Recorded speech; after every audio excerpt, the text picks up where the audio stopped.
As I said, I started filming when I was a teenager. Because first thing I want the people to know that we exist in this part of world.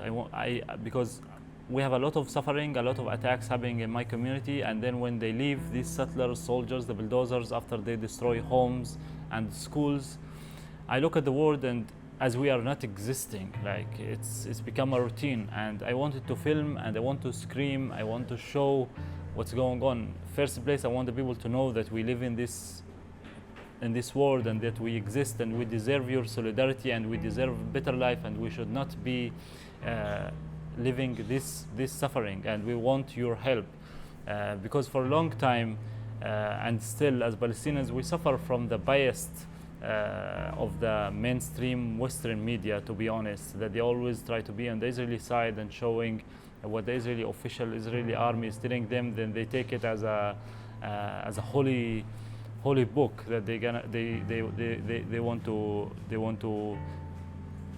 tell this news to the world. So I want to challenge this way, and the movie we worked on it, as I said, is a co-resistance action.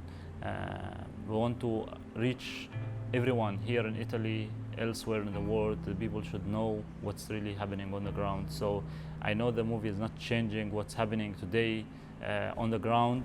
Everything is going very bad, but still it's very important that the people here in Italy and other places know what's really going on.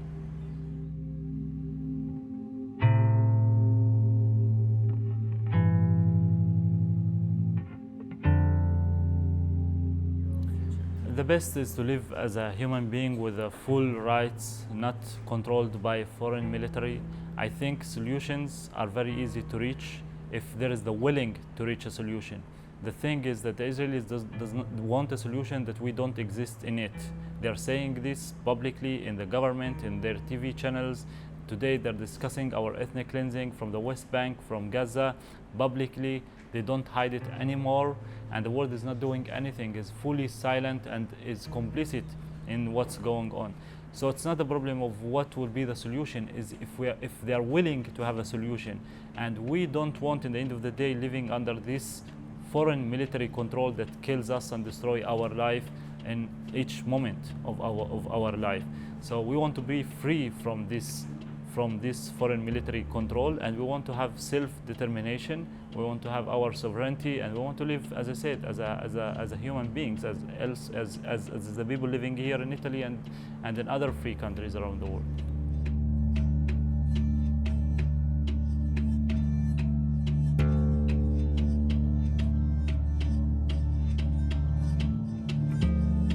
As I said before, the situation of my people in Gaza, in Masafer Yatta, everywhere in Palestine is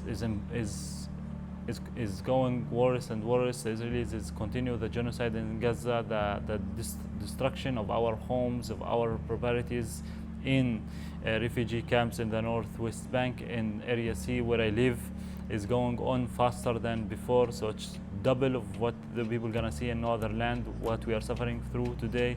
Building of illegal settlements and outposts going very fast. So it does not help, because, as I said, the world is in fully complicity with what Israel is doing. The US and European governments is not taking any actions. They might criticize what Israel is doing, but without actions, Israel will not stop this occupation. And only until then there will be serious actions taken against the Israeli government, against the Israeli army, then we can have a hope for a better future.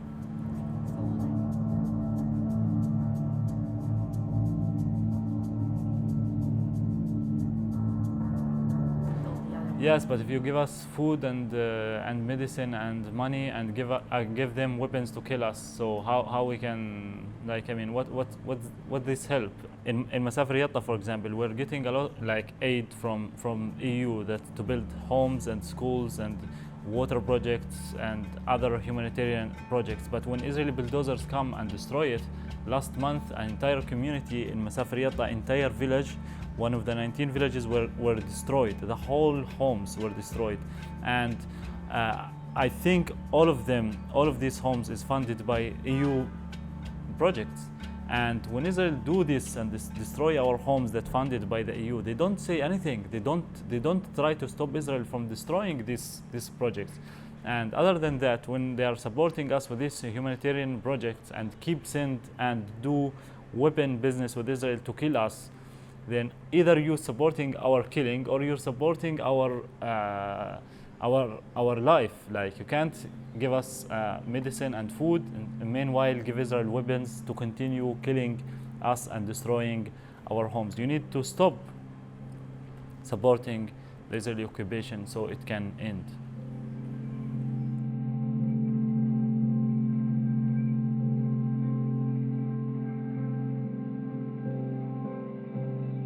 I don't know what the future will look like. Today is very intense, is escalating and going very bad. I continue to document for sure, for documentation, for the power of evidence that we need them in our daily life. Yeah, so for sure I continue to film.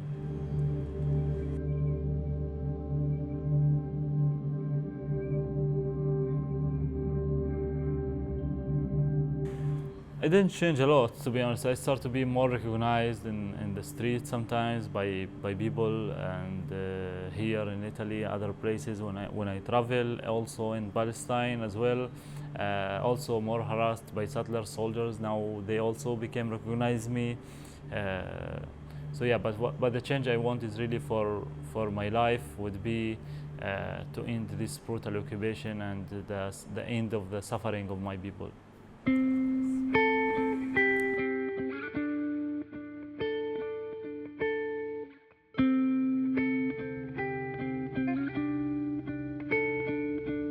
Yes, for sure. All this like protests, all these people who's standing with us, all these people who's coming in solidarity in the field, who's in solidarity with us in social media, for sure giving us a feeling at least that we are not alone, that there are people who's share their feeling, who's emotionally connect with us, and this is very important, that we don't feel alone in this brutal reality.